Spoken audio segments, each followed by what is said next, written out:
guys, today my niece and I are going to show you how we made two really cute makeup bags, and they are no-sew. So all you're going to do is take some fabric, whatever size you want it, and you're going to make it double that size lengthwise.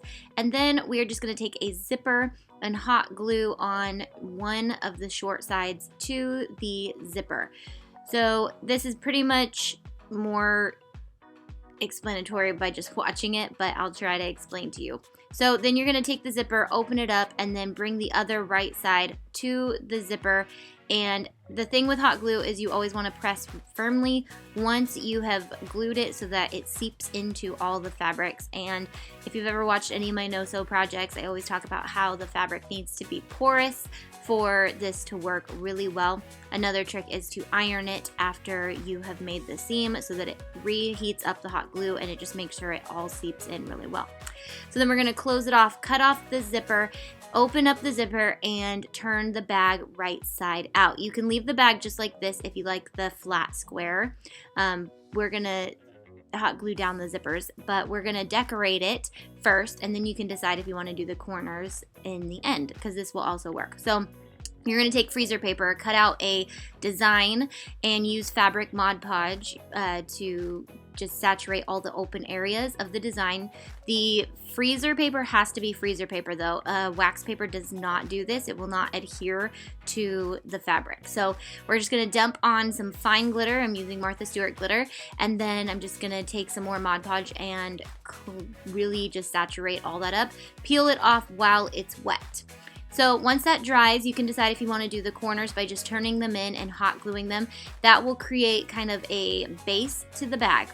This bag is a lot more difficult, so if you're ready for it, go ahead and try it. We're just going to cut a long rectangle. It's just a rectangle to me and not a triangle. So we're going to just cut one of those, fold it in half, and then we're going to cut that in half. You can clip and tear, or you can just cut it in half. Then we're going to do the same exact thing we did with the other bag, but this piece is two different pieces because we're going to make a separate bottom to the bag. This is a slouchy, puckered, larger bag, so the bottom will fit a lot more stuff, and the top is kind of tighter. So once that's open, we're just going to do a little ironing and hot gluing those seams down so they don't come back up. And once that is all done, we're going to hot glue that closed so that it's a tube. So just do the short sides. You don't want to do the bottom though, because we are going to create a bottom of the bag with a much larger piece of fabric. I didn't do any measuring. You just kind of eyeball how big you want your bag. If you have a specific thing you're trying to put into your bag, you will want to make sure it's that wide. So we're going to turn the top over, and the bottom is going to have to become the same size as the top, just on the top portion. So we're going to create these puckers by folding it over and putting a dab of hot glue in all the little creases. So it's just more self-explanatory to watch. So once it's the same size, you're going to turn the top right side out and the bottoms right side in. Oh, actually, you're going to turn them both. You're going to turn the top right sides in and the bottom right sides out, like I'm showing you here. And then you are going to stick it inside and really just kind of open it up so that it all matches up. And we're going to tack the sides together with hot glue where the seams are. So you always match up the seams first, so that way you're working evenly all the way around.